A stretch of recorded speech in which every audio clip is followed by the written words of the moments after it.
Alrighty, so we're going to go ahead and begin. Good afternoon, everybody. My name is Nayeli Lopez. If some of you don't know me, I do recognize a lot of names though. The Assistant Director for the Seoul office. So I'm so excited that you are here for our last Social Justice Leadership Series program for the fall semester. We have a great presentation here today. We have Dr. Manuel Samaripa, who's going to be speaking and doing a presentation on social justice for mental health and wellness. But before I introduce him, I'm going to go ahead and share my screen just so I remind you of our program. If you're new today, you're going to get to learn a little bit about our social justice leadership series and how you can become an ambassador for next year. So let me just go ahead and share my PowerPoint screen. All right. Let me say this slideshow from the beginning. Okay, great.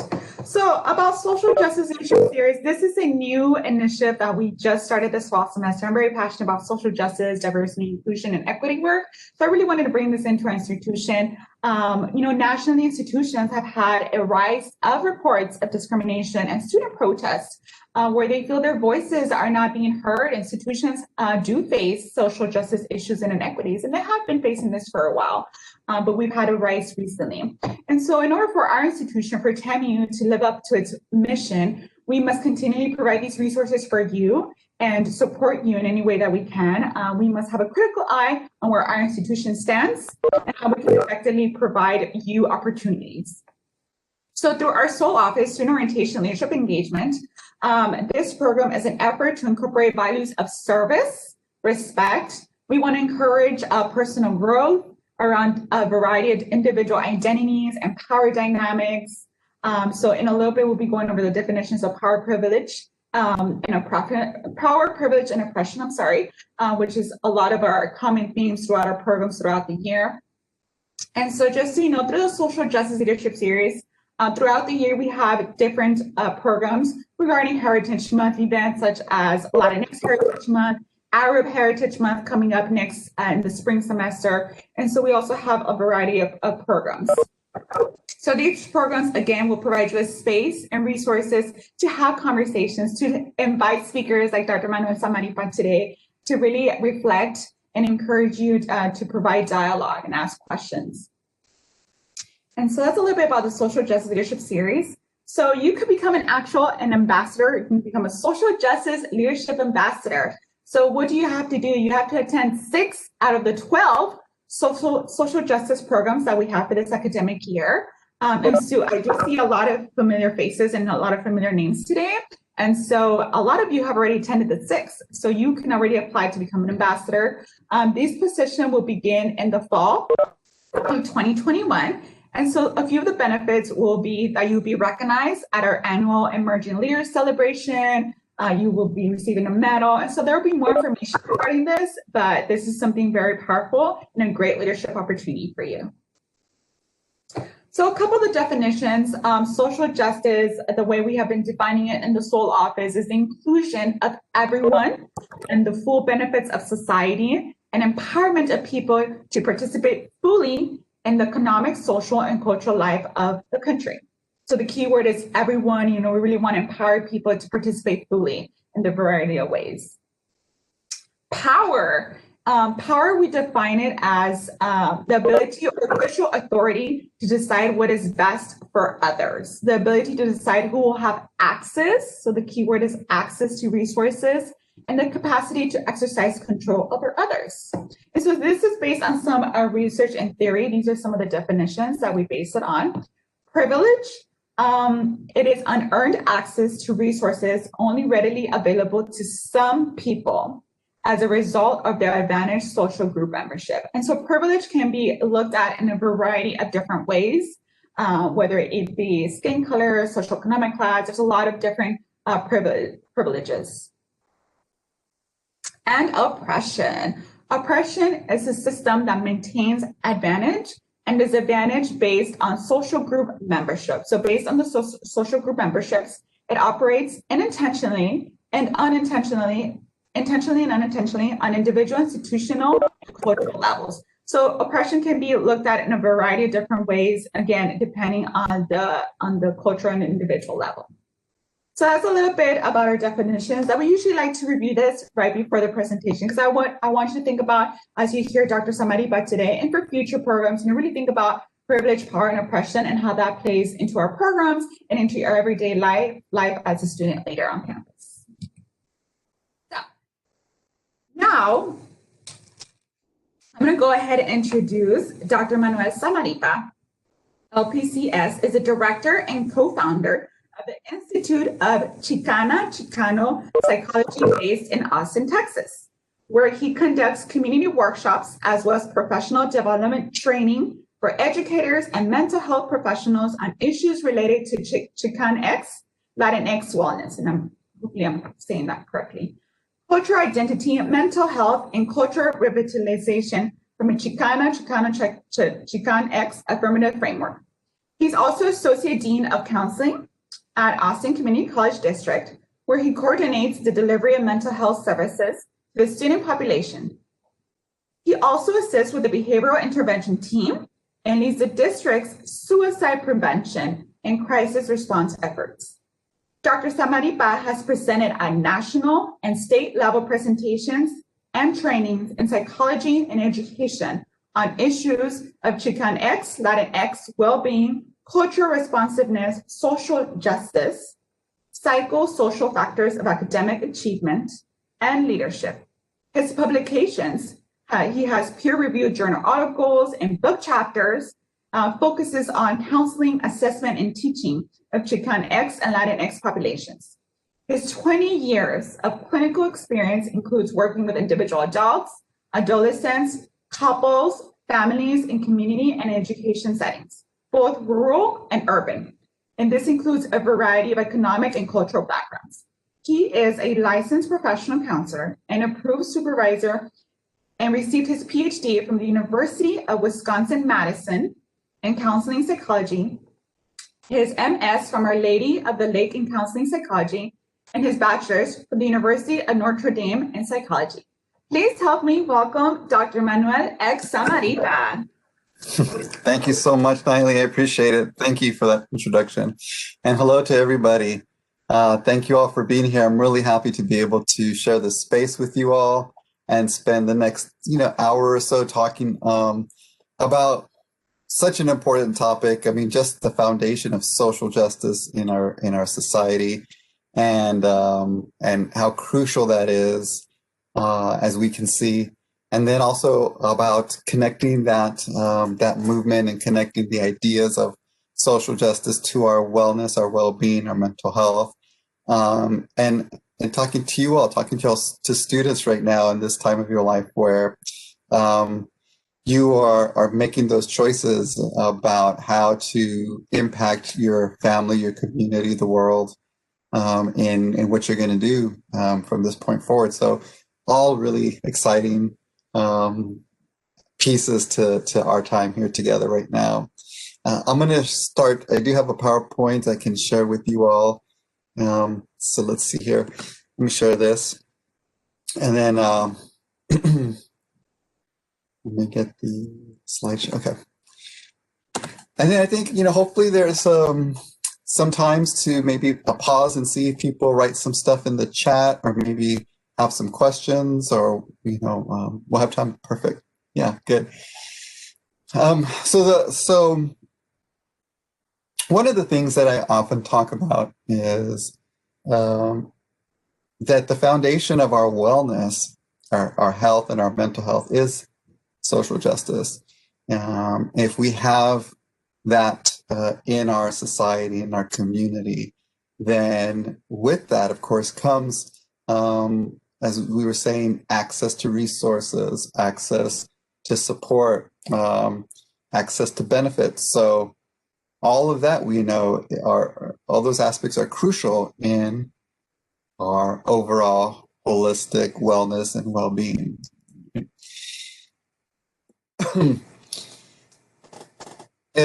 Just a little bit about the Institute. Naili was saying, that we really are a community entity here, and so we do just really quickly various workshop pláticas for the community, but we also do trainings. And everything's built on a platform of social justice and healing and liberation, self-determination. And so one of the things that we do all the time is we always look to our community and our culture for a lot of the answers, because we know that there are many struggles, but a lot of the times we have within our communities and historically within our culture, many types of cultural strengths, many types of wisdoms that have been passed down. And sometimes we don't see those as often. And sometimes it feels like we don't have access to those strengths. So we're gonna talk about that a little bit here. And you all being part of this social justice series, makes it easier for me because I'm going to just touch on the background that I'm sure you're familiar with already, but still need to just at least touch on it, and so that we understand that when we're crying for social justice, like crying out for it, when we're organizing, when we're trying to learn about these ideas, this movement, we have to be careful that we don't listen to people that say this is a trend or that it's something that it's the new cool thing or whatever, some people say. This is, our struggle, our lucha, our movement is rooted in history. Okay, so we know that we have been a part of a conquest. We have been part of aspects of colonization that continue to separate us from all the way from conquest to land theft to disproportionate education, segregation, separation from our traditions and values and our history. Gentrification now, that's one of the big ones in a lot of urban areas. So if we see this in a historic lens, then it's like, yes, we're still dealing with a lot of these issues still. And it's important, right? It's important that we talk about colonization, at least touch on it, because it does have mental health effects, all right? The thing that it sticks with me all the time when I think about colonization is that it's that first bullet point. It's a systematic negation. And what does that mean? It on every level denies, invalidates, our voices, our experiences, our existence, it's systematically. And so that's powerful. And what happens to people that live through that over 500 years? Well, you get a lot of struggles with your own identity sometimes, or maybe not you individually, but others, maybe that, there's this conflict of identity. Do we belong? Do we not belong? Am I proud of who I am in my culture? Am I not proud because it's not like everything I see, in the larger world? And so we see that. And then we see the effects, mental health effects of this bigger picture of living in this society sometimes, and in your lived experiences and your family's lived experiences, where a lot of the times there's some of that marginalization and oppression that we see. And so sometimes you're talking maybe to a counselor or your friends or something, and you have some depressions, you're feeling low. You can say specifically what's happening in your life. Whether you're having relationship issues, whether you're having just a hard time with a lot of different things. There are individual reasons related to your life why that's happening. At the same time, you are still intertwined with this history, so that some of that does come from having to deal with so many different hits that we take, right? And so there is some shame and rage and sometimes PTSD-like symptoms, right? And even this wonderful Puerto Rican psychologist, Gomez Diaz, she even talks about post-colonization stress, right? which is this result of consistently struggling with racism and cultural imperialism. And not just you, but your parents, your grandparents, your great-grandparents. And struggling doesn't mean that it's always the topic of conversation every day at dinner all the time. But at certain points in your family's history, there has been some hits and some run-ins with some piece of racism that has affected your family, has affected your access, your success. And so then it's like a dent in a car, and the dent kind of has, the more dents you have, the more that you can, after a while, you can see the damage that does, right? So we have this post-colonization struggles, right? And that's part of where we're at. And in any time we have these other Latinx psychologists that just came out with this really good article, and their work says a lot of what we talk about in our work. And they talk about racial trauma, ethno-racial trauma, which is this, as I've been saying, the individual impact, but also the collective distress and fear of danger that comes from witnessing all kinds of discrimination or threats of harm, violence. So we see, we saw a year ago in El Paso, the Walmart shooting. We've seen since 2017 the separation of families at the border.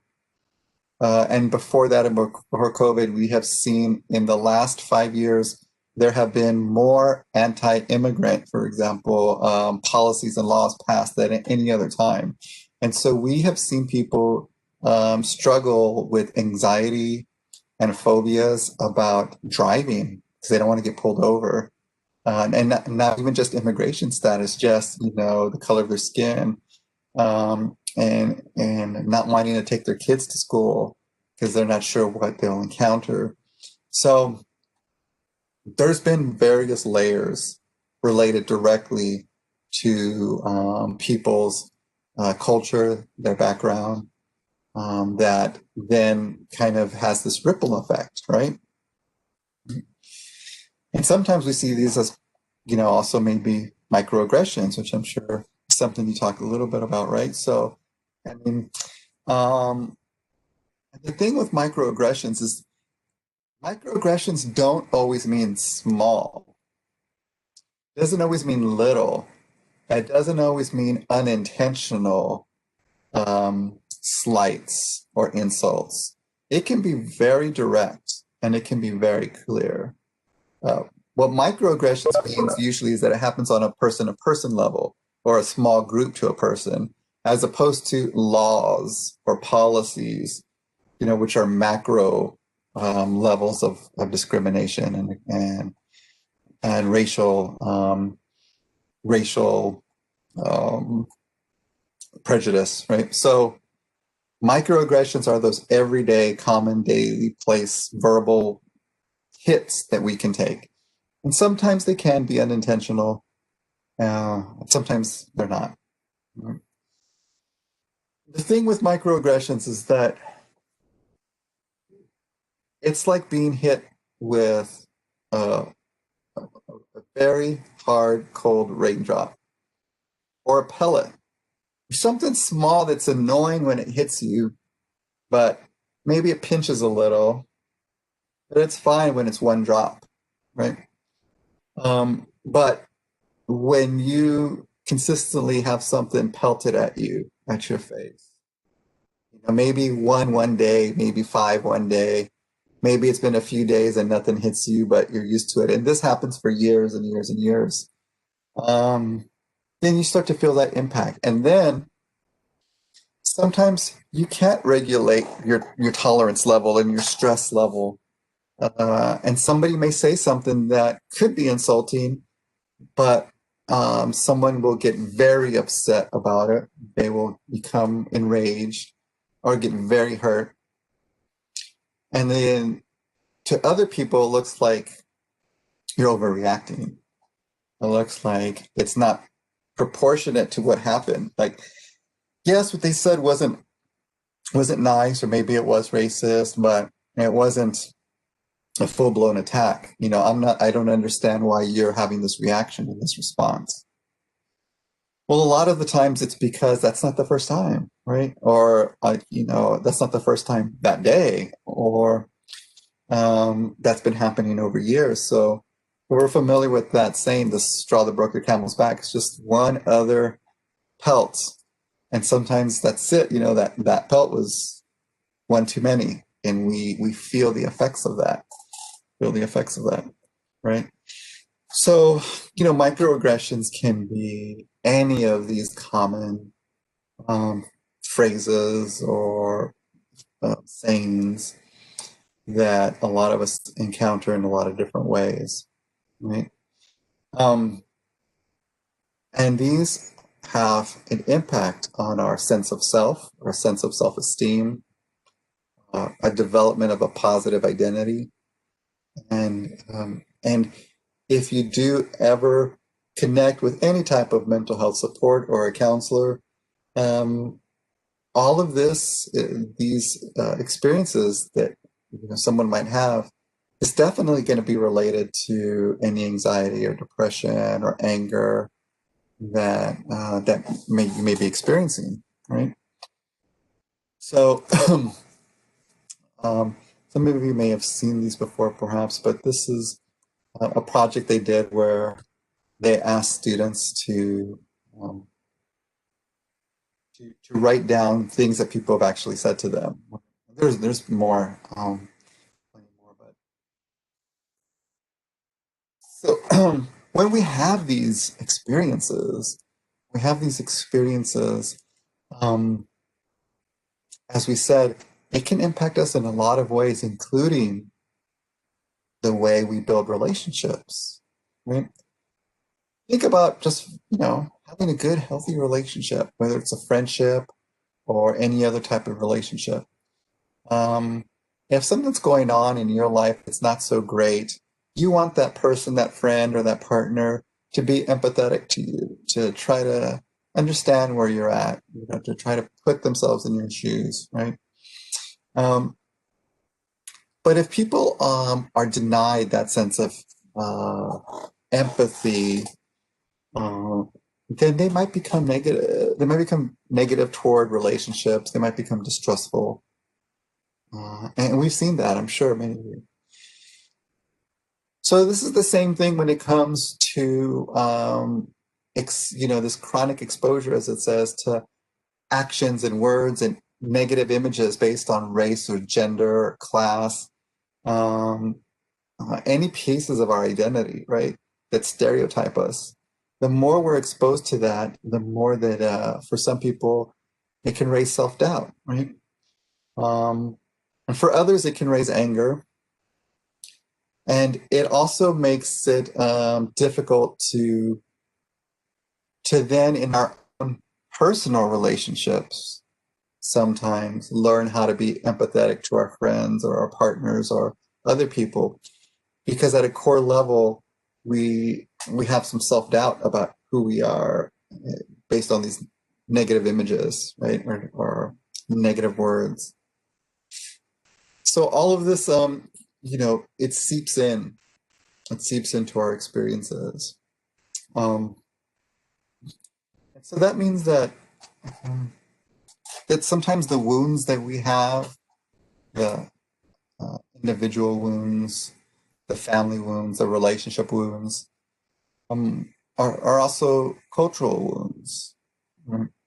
And we need to realize, I'm sure that this is something that we've talked a lot about, is the intergenerational trauma, right?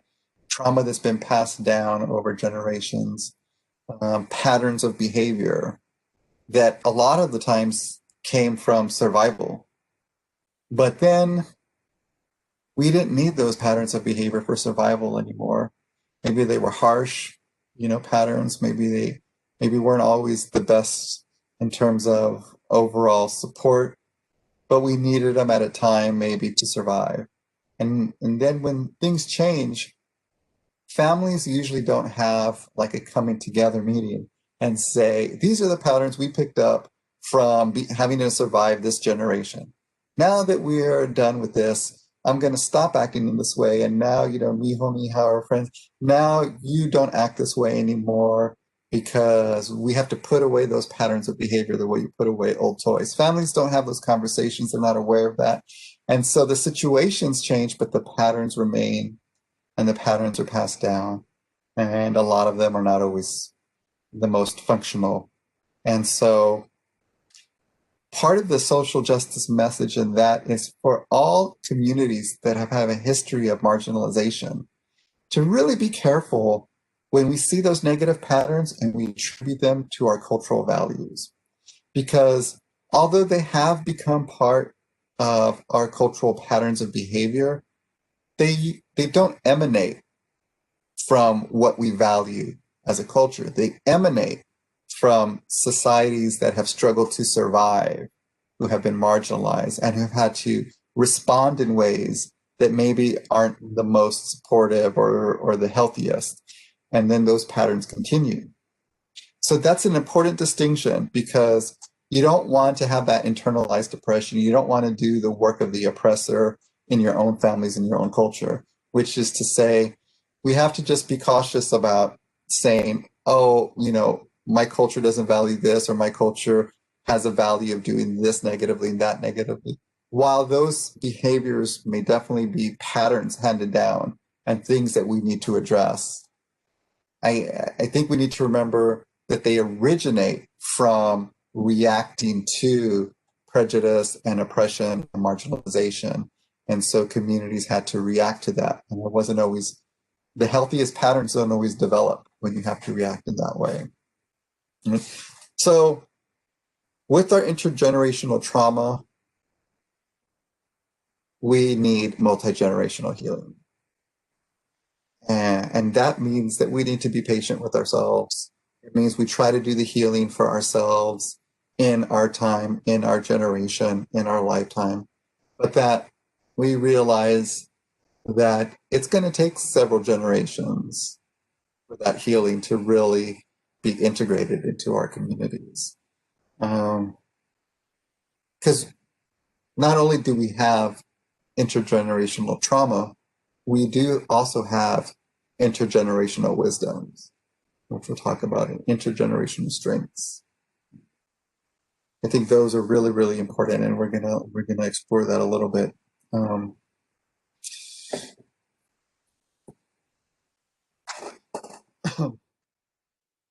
we have these Adames and Chavez Dueñas came up with for the Latinx community, and there are others for other communities as well. But for us, they did compiled research over the years, and to see how our community, or how the Latinx community dealt with stressors, barriers, and what got them through that. What were the pieces that were resilient, and which of those actually came from a cultural base, cultural foundation. And so this is what they found here, what we have on the screen.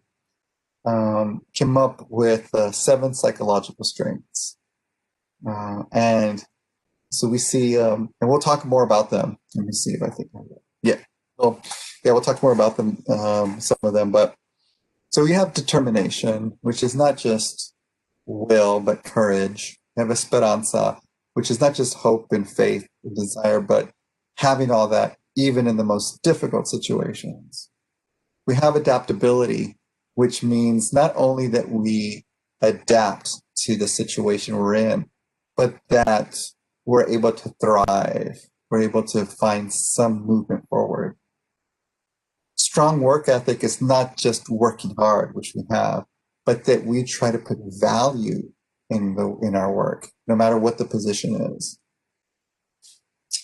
Connectedness to others is, again, having that other person in front of you, showing them that they have their own value, their own worth, and that we are in many ways a collective people. Collective emotional expression. that's that need that we have, or that desire that we have, that when we experience extremes of emotions, whether it's extreme joy or extreme desperation, that we need to share it with those that are close to us. And we want to have that as a shared experience. And then, of course, resistance, which is not just fighting against something, but resistance to move toward justice and empowerment. And so what I want to invite everyone to do here right now is, you see those loteria cards, of course, there are those images. I'd like you to kind of take a look at those images, and some of them may be obvious, some of them not. Some of them could apply to a lot of these terms, however you see it. But which images do you see that stand out for you that may connect with some of these psychological strengths?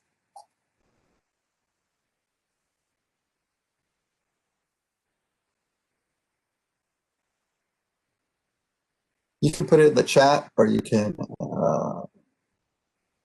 unmute yourself, right?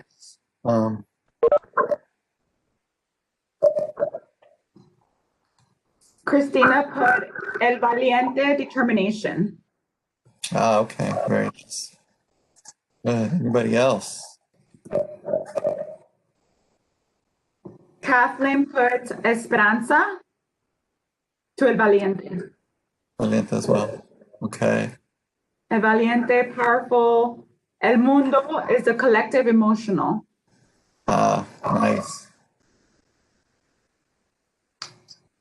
I would say La Dama for me is like resistance. Or I don't know, maybe I just like that one. Yeah, that's fantastic. Yeah, I love that. Okay, another student put El Corazón, expression, collective emotional. Somebody else put hand. The hand is resistance. La Rosa is esperanza. Yeah. Yes. I love that. Anybody else? This is good.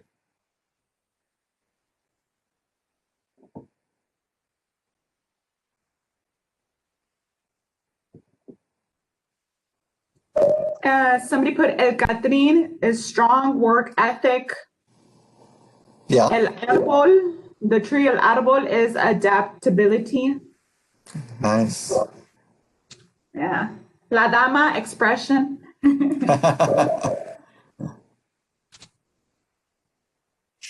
So, and you can continue to put more if you'd like, and we can check in a second to see who else put other things.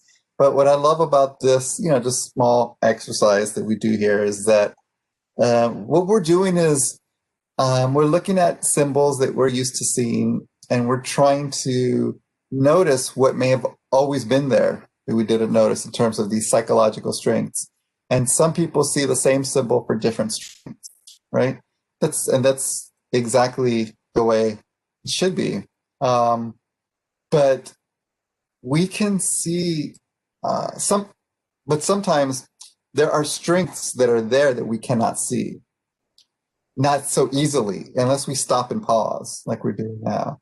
And so if we stop and pause, we can see how some of these symbols can be representative of some of these strengths. And then we can see how the heart, yes, having a strong heart is collective emotional, or that mono right there is resistance. You can see that mono is resistance, and you can just look at it and see how straight up it is, how powerful. It's like, oh yeah, I never noticed, but it has that power within it.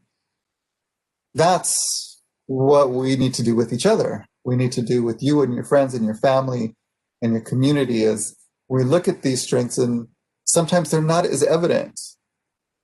But if we can see these particular qualities, if you can just look at everything that the people around you are doing, or what they say, or how they live their life, or those stories that you hear, whatever, that if we pause a little bit,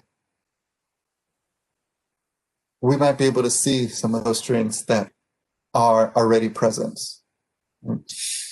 And when we're having to deal with difficulties, struggles that will come, that always come, that we can use these strengths as a buffer, as our airbag, right? That it can be a buffer. We'll still feel some of the impact sometimes, whether it's the impact of some social injustice that's occurring to us that just is upsetting to us, or whether those hits over and over really affect us emotionally.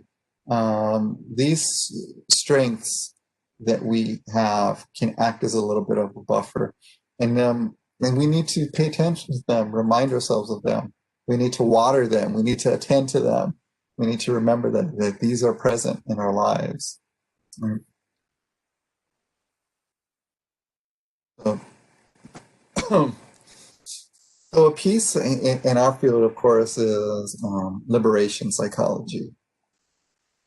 And liberation psychology was developed by Central Americans from El Salvador, Martin Varro, who was killed in the late 80s in the Civil War there in El Salvador.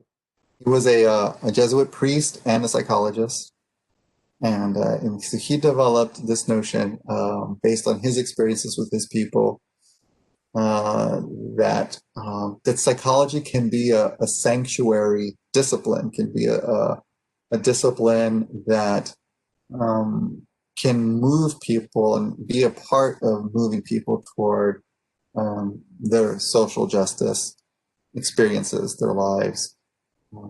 And one of the things that he said is that that everyone needs to take part in the dialogue about what they need.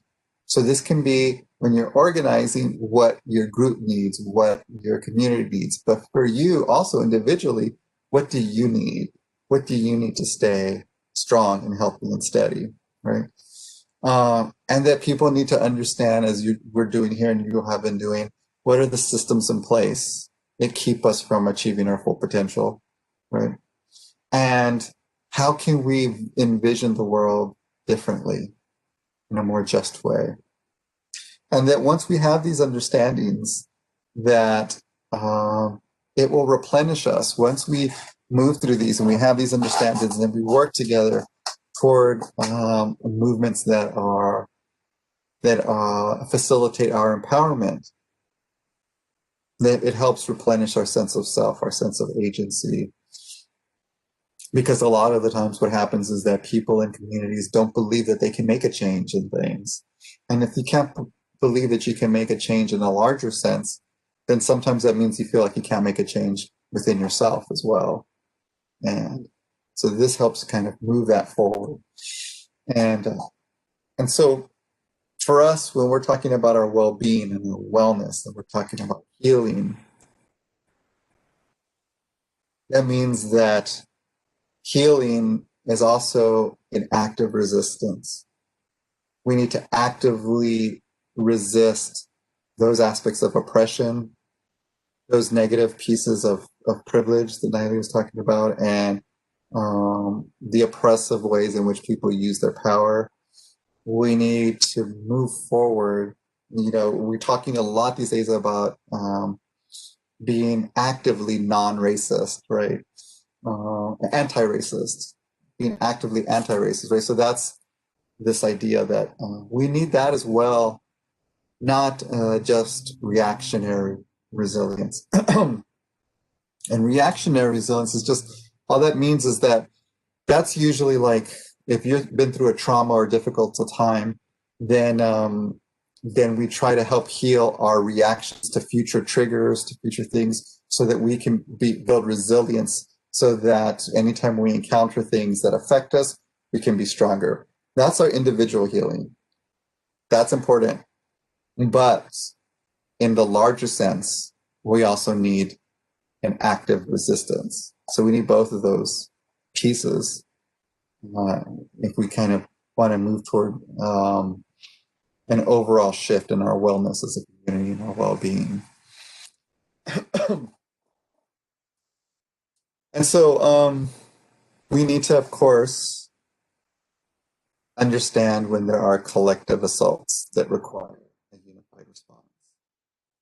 that unified response can be a response on your campus, in your family, in your community.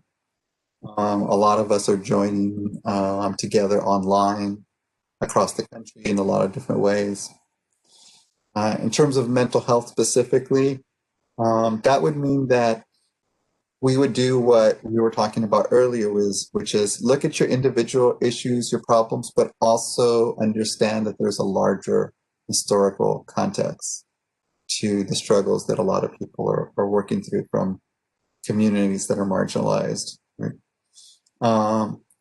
And any type of healing, any type of goals should promote your own self-determination. You being able to choose where you want your life to go.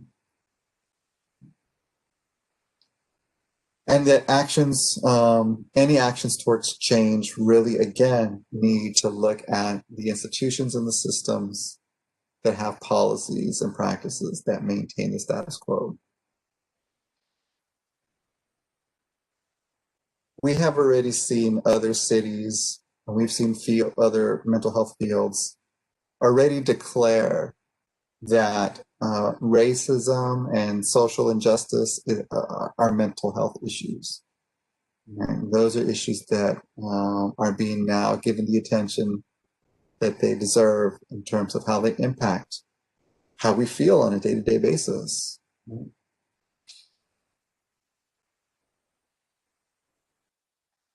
So I think I'm just gonna do a quick pause for check-in before we do kind of this last piece to kind of just wrap up. But before I do that, any questions or comments or feedback?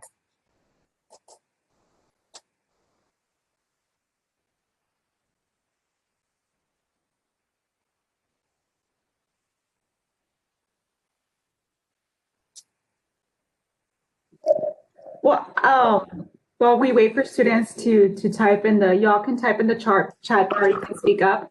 I do want to mention though, Dr. Samanipa, I think it's so great that you talked about ethno-racial trauma.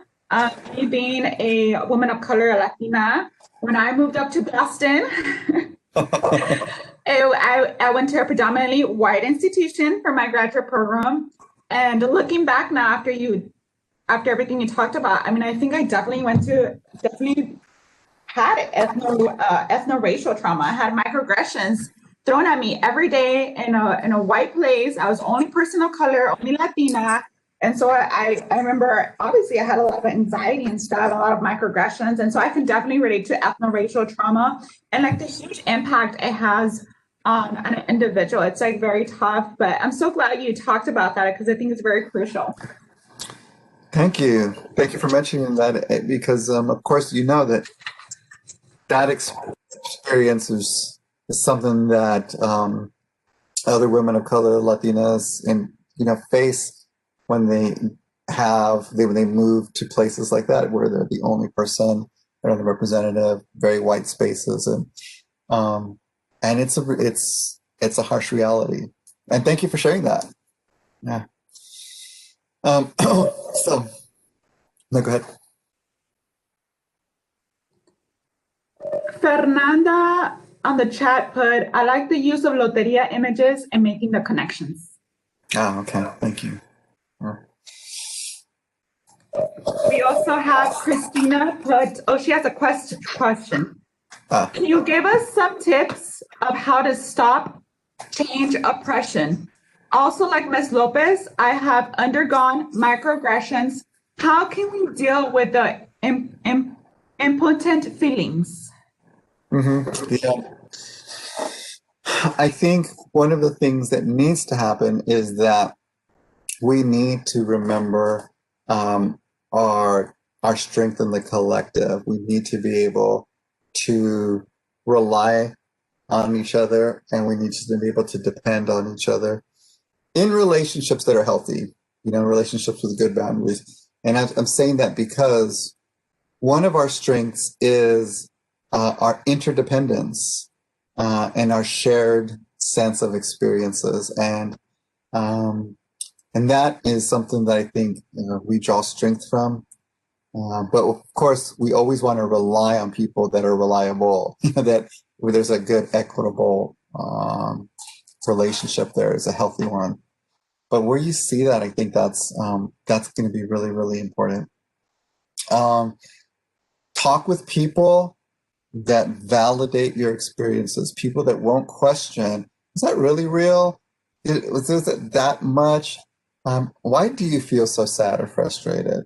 Because a lot of the times, frankly, when we deal with these and go through these, sometimes we don't know what we're feeling, or we know we feel off, but we're not sure, why. And that's okay. But we need people that are going to affirm that and validate that, and validate and work on that as well on your own with reducing that self-doubt that these are things that do happen, they do impact us. And I think those are places to start.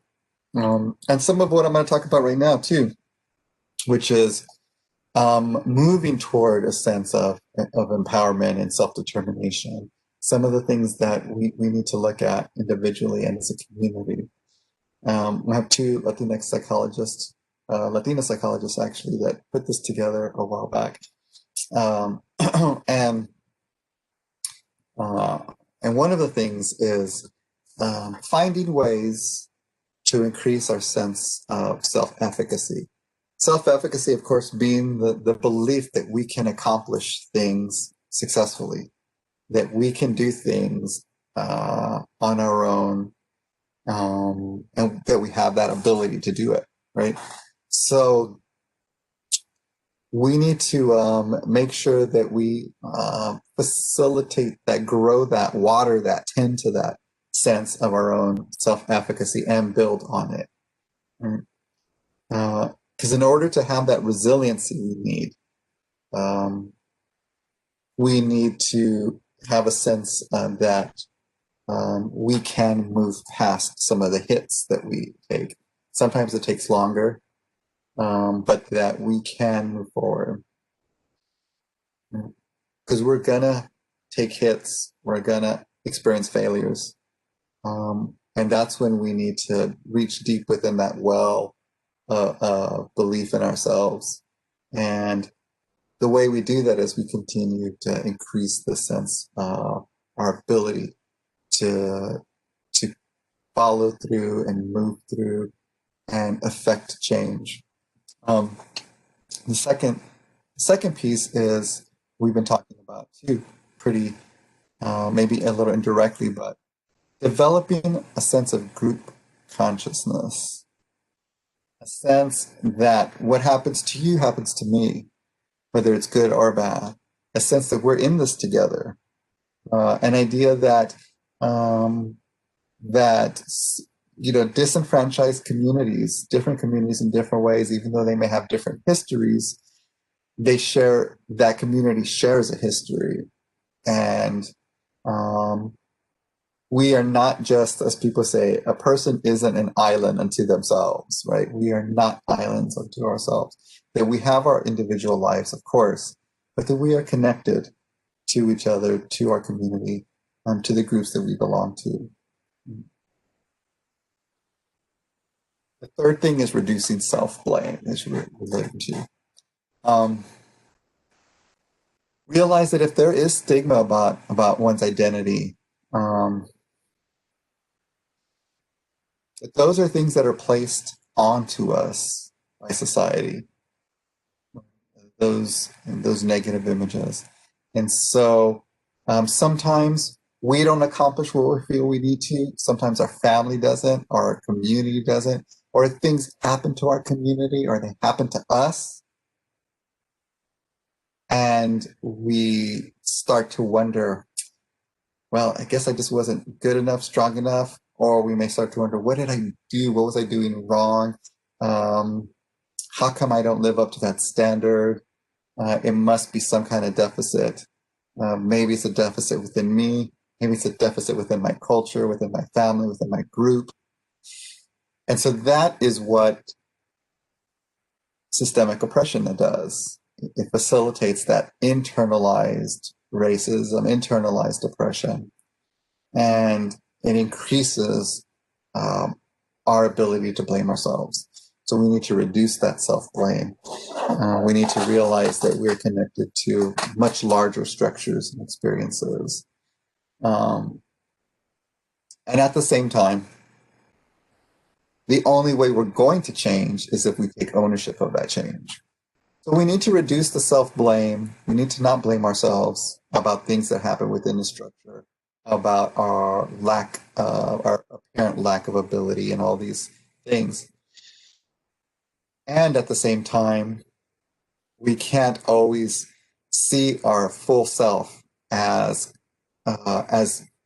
victims to a larger structure where we have no other destination but to kind of go with the structures that are set up for us, and we're going to remain trapped in that. Because human beings have self-determination, we have agency, and so we need to use all these 4 different areas, these 4 different psychological changes together that help move us toward that self-determination, toward that empowerment. And I think those are some of the things that we really need to remind ourselves about. So, I think I'm gonna pause there and see what others may have to say. Yeah, definitely. So we have 2 students. Yovanka made a comment. I'm highly enjoying this presentation because of the stigma that exists in Latinx culture pertaining mental health awareness. Thank you. Yes. And then another student said, what are your thoughts on imposter syndrome? Imposter syndrome is all around us. It happens everywhere. And it's exactly part of what we're talking about here, where,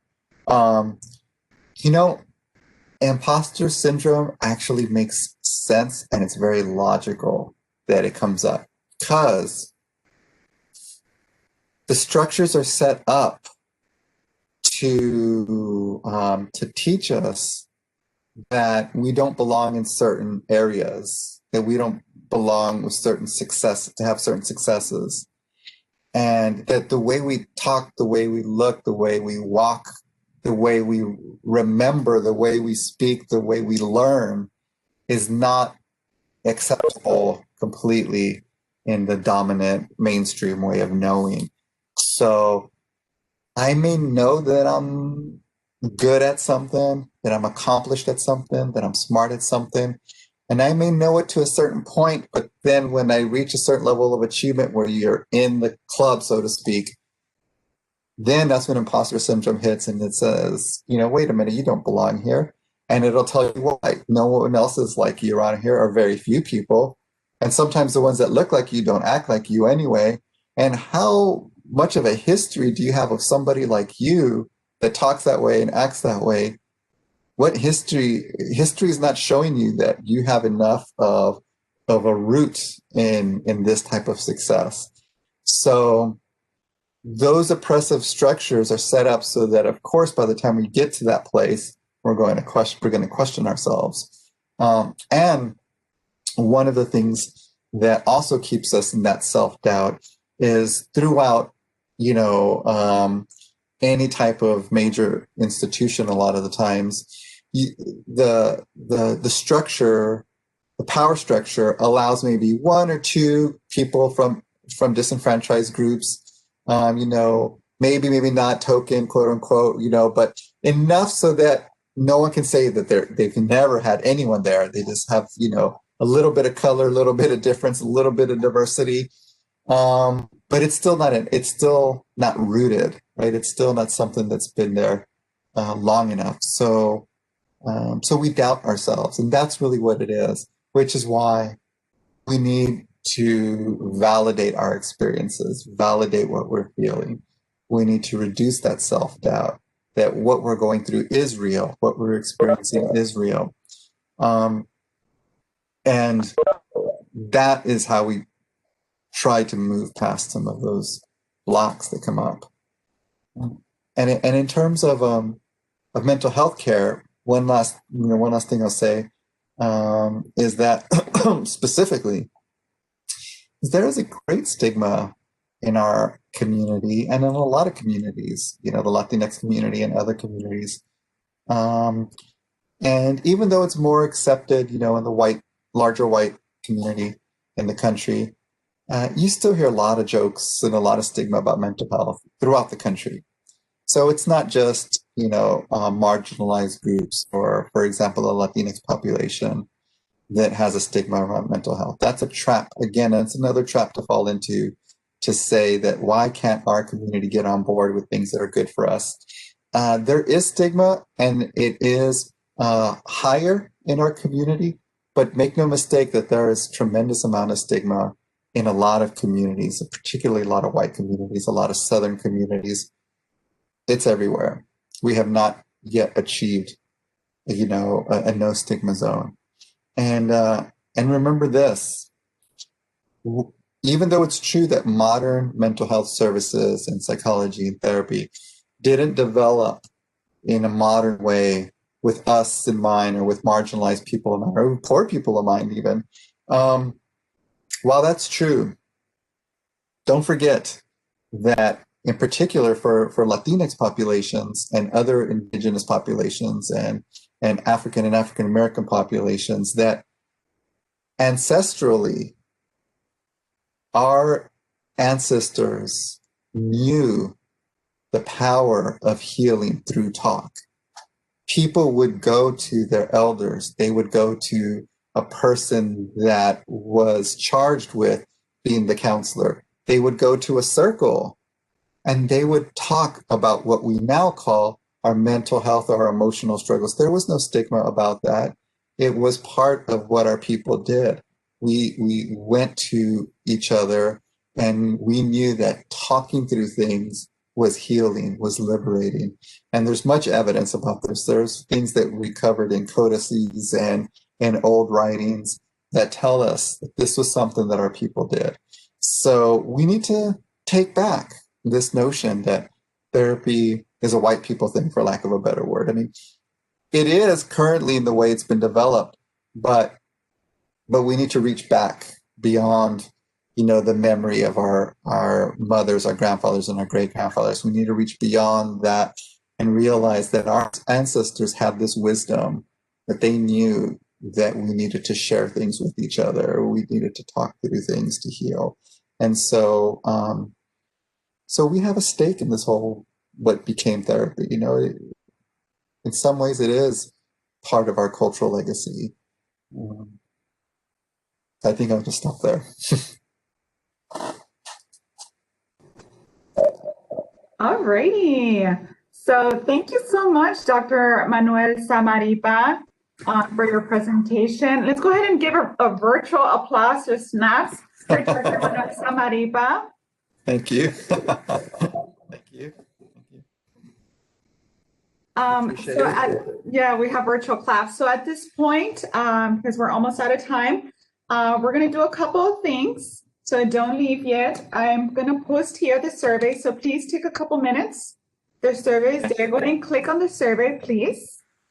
It'll take you about a minute or so to fill that out. And then I'm also going to put the link to your attendance. So everybody that participated today, you can stop by tomorrow from 8 to 5 or Friday from 8 to 3 and pick up your free Social Justice Leadership Series t-shirt if you haven't picked it up yet. And everybody here, yes, everybody here gets a $10 meal voucher that you can use here on campus, either for Starbucks on campus, Chick-fil-A downstairs, Subway. Please pick it up either tomorrow or Friday because it does expire. This is our last program, so the voucher actually expires on Friday. So let me go and give you the link for attendance. So after you fill out the survey, please click on this link. You just have to click on it. It's a long link. You just click on it and it marks your attendance. And so as you do that, I don't know if anybody has any last minute questions for Dr. Manuel Samaripa as you wrap up your survey. Any last questions for him?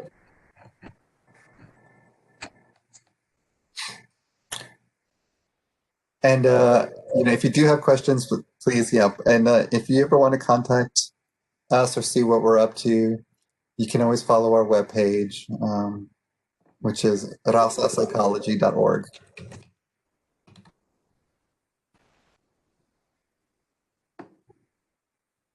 Oh, I see it. RapidPsychology.org. Let me put that on the chat so they can open it up as well. Thank you. Yeah. Decolonize. That's like the first word I see.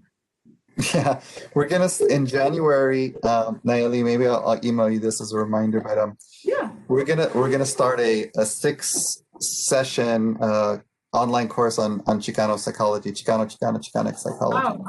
Wow. We did it this past September. It was great. We had over 100 students, and so we're looking to just spread the word. So it's very easy. It's an hour and a half per session. The sessions are recorded. If you miss it, you get a certificate in taking the course. No homework, no readings, no exams. And it's open to anybody, anyone in the community that may be interested in learning about this. Wow, that sounds great. Yeah, go ahead and just send me the info. We can definitely reach out to our students and our student population. So thank you so much. So I see that there's no questions in the chat. So again, thank you so much, Dr. Manuel Samarifa. Thank you. I really enjoyed your presentation for today. Thank you for having me. Take care, everybody. Thank you. Thank you. Thank you. Bye-bye. Bye-bye. Bye. Bye.